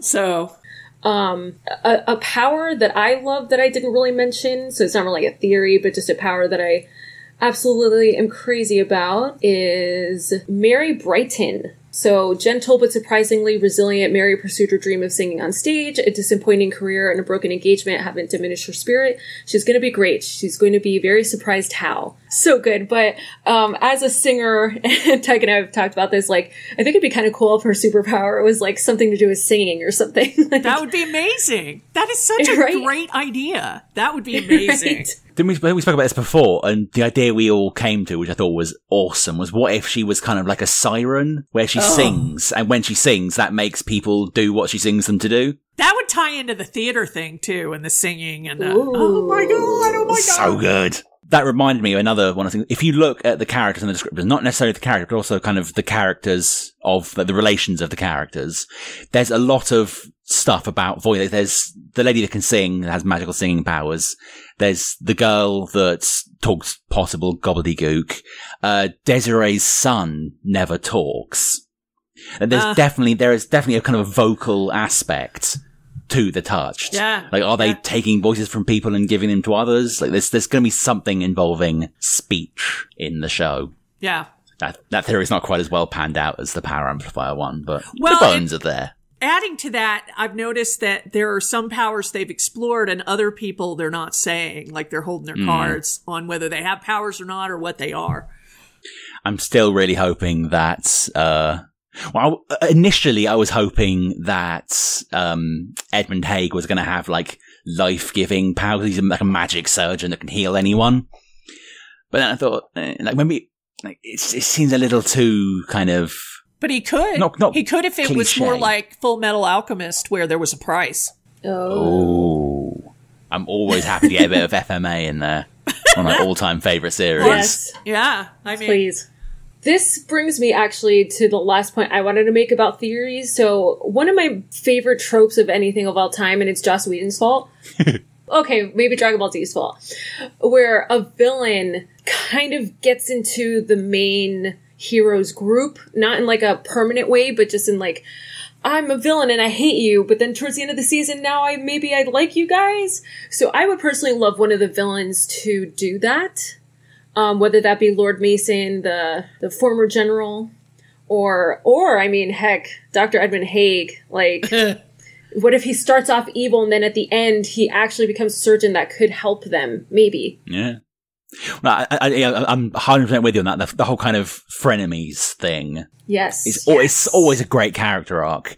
And while I think Lord Masson is going to be like the ongoing, recurring villain, yeah. I wouldn't be surprised if Edmund Haig did become kind of early, not quite season 2 super evil Spike, but like first return kind of heartbroken Spike, that kind of level. Like, he's not quite a good guy, because from his description, he's kind of a semi-evil surgeon, but like he's not a mass murderer. He's not just doing this stuff for no reason. He's doing it because he's trying to kind of, it's for the pursuit of knowledge and the pursuit of improving his surgical skills. So there's definitely a room for a redemption arc there that I think would be a lot of fun and gives us more Denis O'Hare. So I'm all for that. Well, and I think we talked about this on one of the last shows I was on with you and Kelly, that how interested Joss is in transformation. Sometimes it leads to redemption. Sometimes it goes the other way. But if you look at some of his most important characters, especially in Buffy, because we had the time to see it, watch how they transition over there, who they become. Like, not everybody, but certainly Spike, certainly Buffy herself. The case of someone going downhill, certainly Riley, Cordelia. Yeah. Yep. Love Cordelia. Wesley, God, yes. The best transformation ever. Right, maybe. Right. Like him and Spike, like, oh my God. Yeah. They're even to me. There's literally a tweet the other day that someone was like, what are your favorite character transformations of TV shows? And instantly I was like, Wesley from Angel. Like, I'm sorry, that to me, that beats everything. Like, absolutely. So this kind of brings us to our last topic before our listener submitted letters. What are we personally most excited for? Like, what category? And this is really hard because I'm excited for everything. But are you guys excited? Narrow it down to one. The characters. Yeah, narrow it down to one. Are you guys excited for the characters, the stories, the superpowers, the music?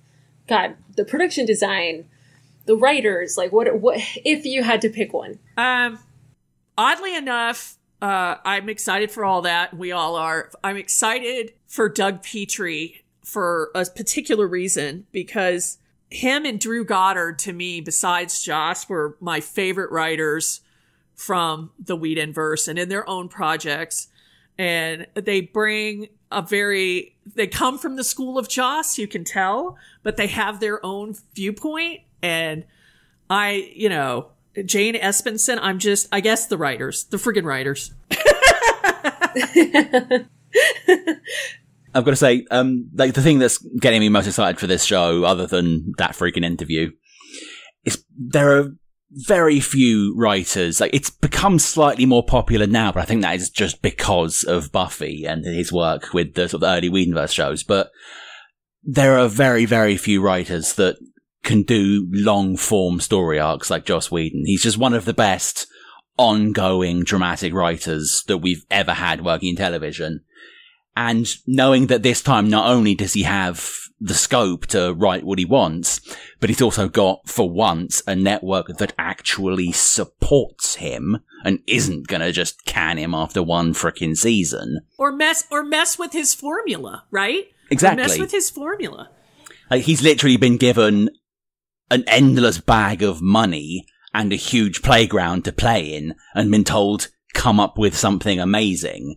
And I mean, I literally can't think of anything that can excite me more than Joss Whedon with free reign and a fat sack of cash. Yeah, I mean, the writers, like Heather and Taheg have said, there's also a lot of up-and-coming and diverse writers in the writer's room. And that is like, I mean, Joss has always had that in all of his writers' rooms, but like, it's really cool. There's women of color. There's women of color that have only written plays.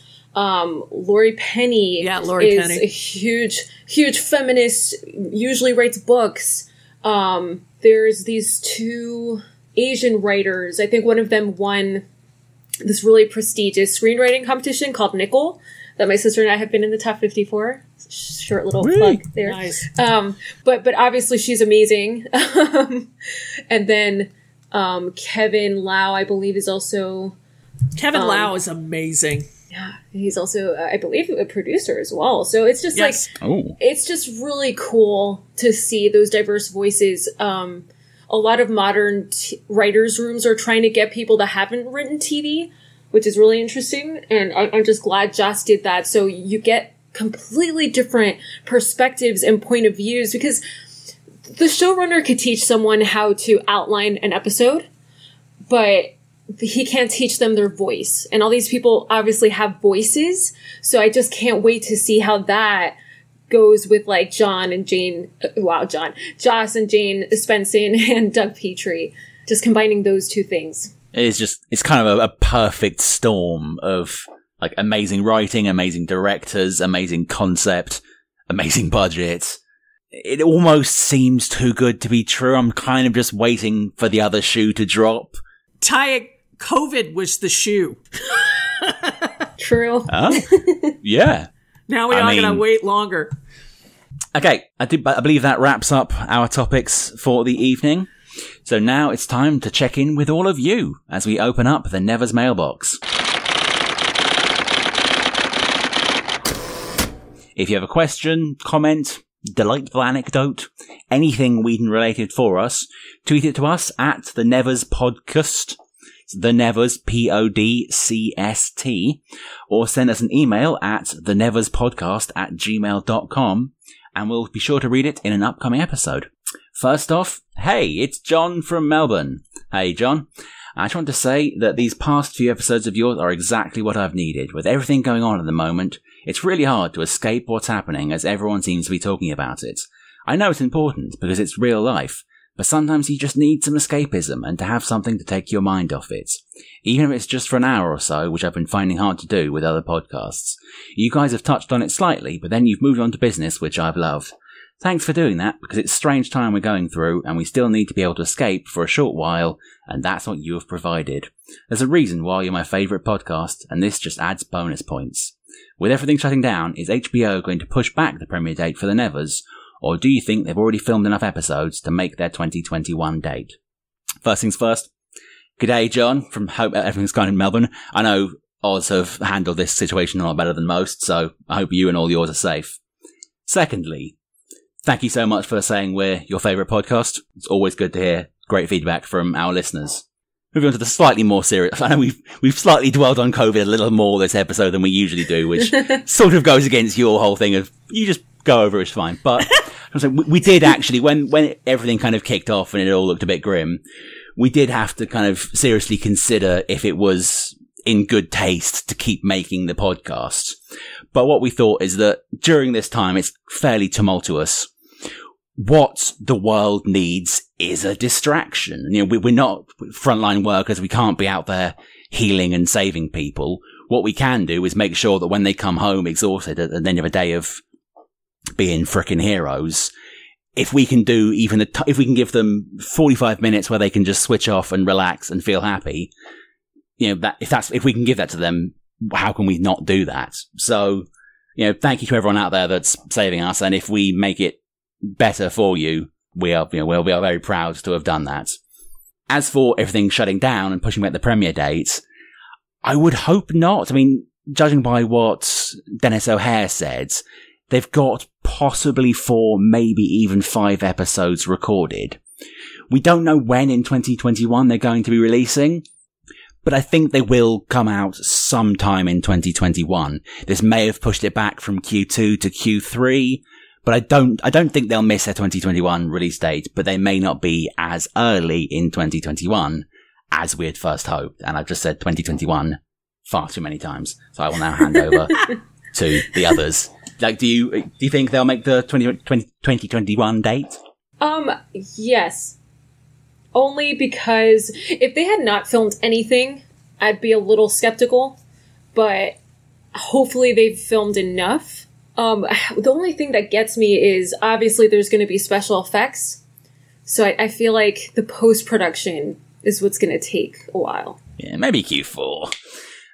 But do you think the special effects they could be kind of getting a head start on the special effects now while everyone's locked down? And also, do you think there's a possibility for a split season where we maybe receive the first 4 or 5 episodes in kind of early, mid 2021 and then get the second half later on. Because one of the benefits to being on HBO Max is that you don't need to stick to traditional release schedules. Do you think there's a chance for that? Maybe. I mean, it's not their style, but HBO's style, but yeah. I mean, I can't imagine what their schedule is going through now. You know what I mean? With everything shut down. But yeah, great question, John, from Melbourne. Our second letter from the Nevers mailbox. Hi, the Nevers. This is Steven Song. Awesome name. I follow you on Twitter and Instagram. I like how you started this platform before the show launched its official site. It shows that there are dedicated fans behind Joss Whedon. Hope you're all staying healthy from COVID-19. I am just reaching out to people during the crisis. Enjoy the work from home if that is the case. Best, Steven. Thank you, Steven. It's nice to hear from our fans. Thank you for following us on Twitter and Instagram. You rock. And yeah, I hope you're staying healthy as well. And thanks so much for the support, because we definitely need it. And it helps us, stay reinvigorated to do this awesome podcast. Not that we needed any reason anyway, but we appreciate the support. And yeah, it's really cool. Matthew, our producer, he did start this before the Nevers was hardly had any news. Obviously, all us Joss fans knew that it was happening, but it's cool that Matthew took the initiative, created a website, created a Twitter and Facebook page and podcast. And yeah, he's awesome. He gets a lot of our interviews. He outlines our episodes. He's amazing. He's our secret weapon. We would be absolutely screwed without him. Yes. Guy, I cannot imagine. Yeah. Our third letter was, Hi, Nevers family. I'm a huge Joss Whedon fan. One will be hard to find a bigger one than me. I have his name tattooed on my forearm and a tattoo of the Buffy logo on my bicep. I was really happy when I stumbled upon your podcast last month, and I gotta say I'm quickly becoming a fan. I love your content both on the podcast and what you do with your website. Keep up the good work. I have one question for you. Who or what do you think is going to be the big bad in the Nevers? And do you think it'll be played out over the entire series, or will each season have its own who the Touched will do battle with and ultimately defeat in the final episode of the season, a la Buffy? Come on with those theories. I want to hear them all. Keep up the great work. Marzio, a Peruvian in England. That's a great freaking question. I was going to query your claim that you are the biggest Joss Whedon fan, but 2 tattoos, fair play. I think you've got us beaten there. But yeah, as for your question, I would quite like to see both. Lord Masson being a kind of Navy guy, former admiral, now a peer.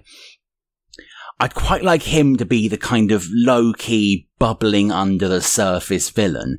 Not doing anything overtly villainous to start with, but just kind of like the spider on the web, operating everything from behind the scenes. Like, that's always a really fun character to write, and I'd love to see what Joss would be able to do with a character like that. It's kind of Varys or Raymond Reddington from The Blacklist, kind of operating everything from behind the scenes.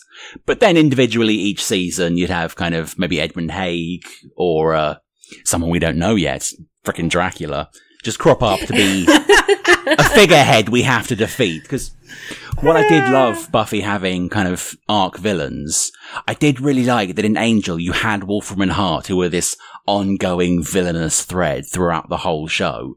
And I would quite like to see him try something like that again, possibly with Lord Masson or just the entirety of the British government, who have done some pretty villainous stuff over the years. What about you guys? Yeah, I love that, Taheg. I love all the hints that Joss gives along the way. When you rewatch all his shows, you're like, oh, I should have seen that coming, but he wrote it so brilliantly, I didn't. So I would love if we got a hint of a big bad in the second season, already in season 1, as Joss does so well.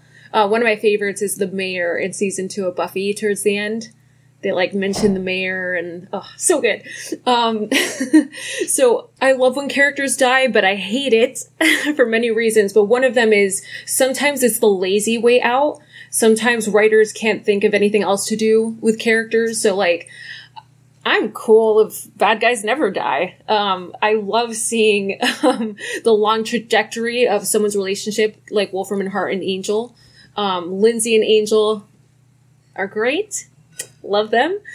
So yeah, I don't necessarily need any villains, like big bads to die, maybe like smaller villains. Yeah, I'd say a combo of Buffy and Angel's villains, how they handle villains. Yeah, I think in Joss's stuff, there's always the bigger big bad. There's always you've got the pedestrian bad, right? You always have the monster of the week or something like that. But there's always, you know, just in Firefly and Angel and Buffy alone, and of course Dollhouse, there was institutional bad, like, you know, like the deep state everybody keeps talking about. So, and you don't know who that is probably sometimes until you get way in. So, I mean, I think the first season, to this listener's point, will be very much hinting, like Gina says, about there being a larger structure, but us not really knowing who's running it, who's, you know, working for it, who's interested in working against it, but not necessarily working with the Touched, kind of like the Beggar King. So it's all going to be, I feel like this show will be super political. Lots of metaphor. I hope so. Yeah. I've got to say, one of my favorite kind of plot devices that I would really quite enjoy is when you have the big bad, you know, things sort of like the mask someone, like, oh, yeah, they're so evil, they're the king, how can we defeat them?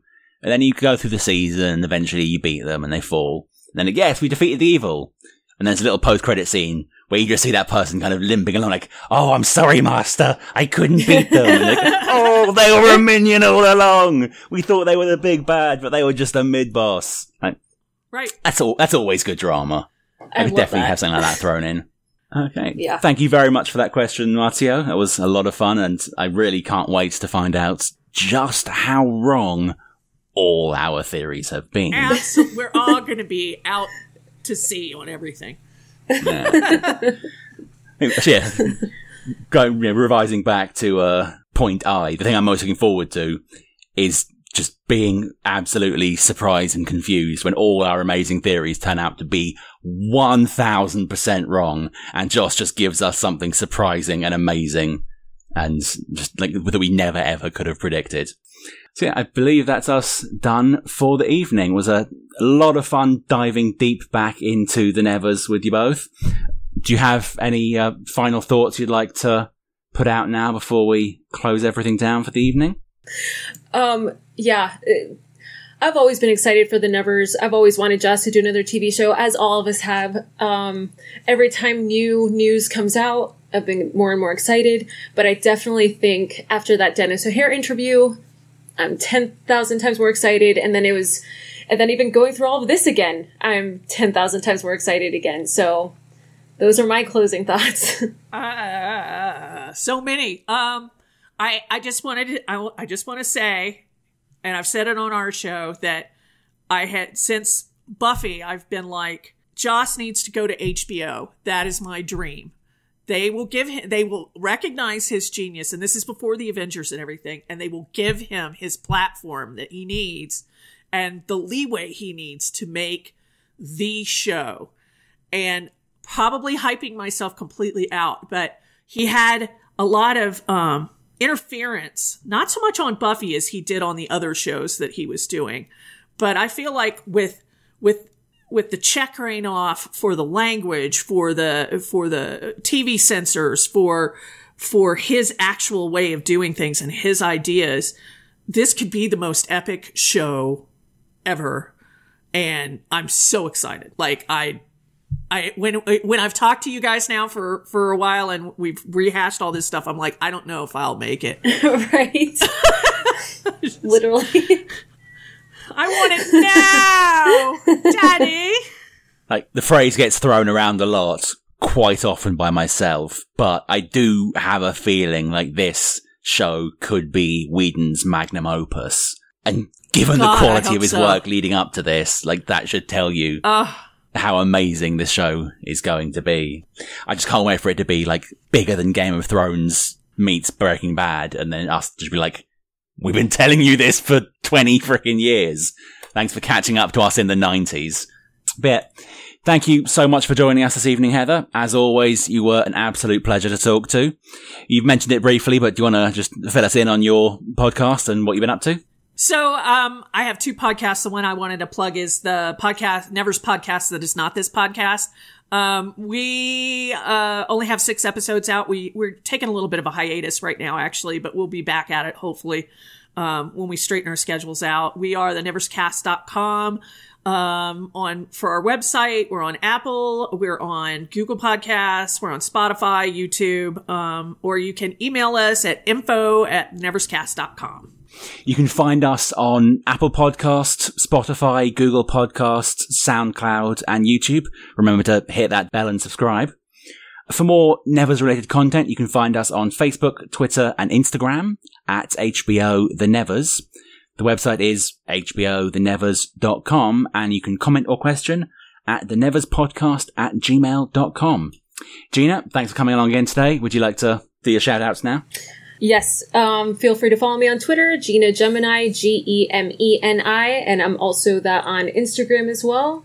Yeah, and on my Twitter bio, I never say this, but I linked to my sister and I's YouTube channel for our music, so feel free to watch anything. We might have some Joss Whedon-y Buffy things on there, so. Nice. That's my evening sorted. As always, I have been Taheg, and I do not have social media because I'm secretly talking to you now from the Victorian era. So... I have been Taheg, this has been The Deep Dive, and this is The Nevers Podcast.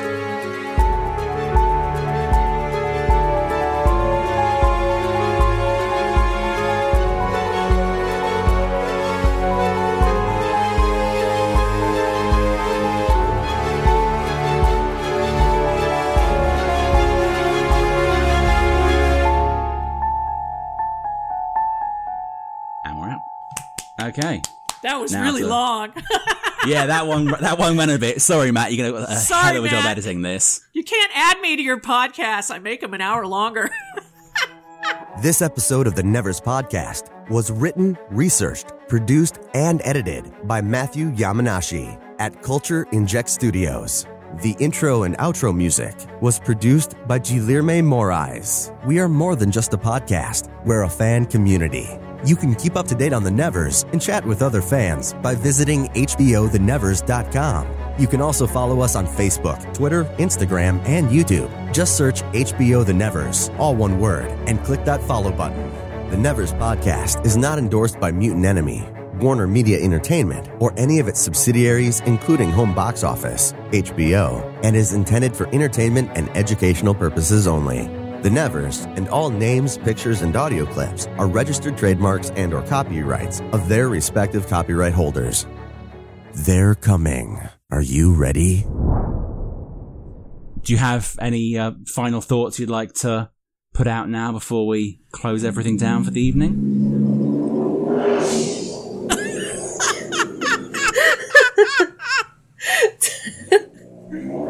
Tyke is one of the funniest Tyke. people you'll ever see. No one is seeing this. Are they having the Daytona 500 out there?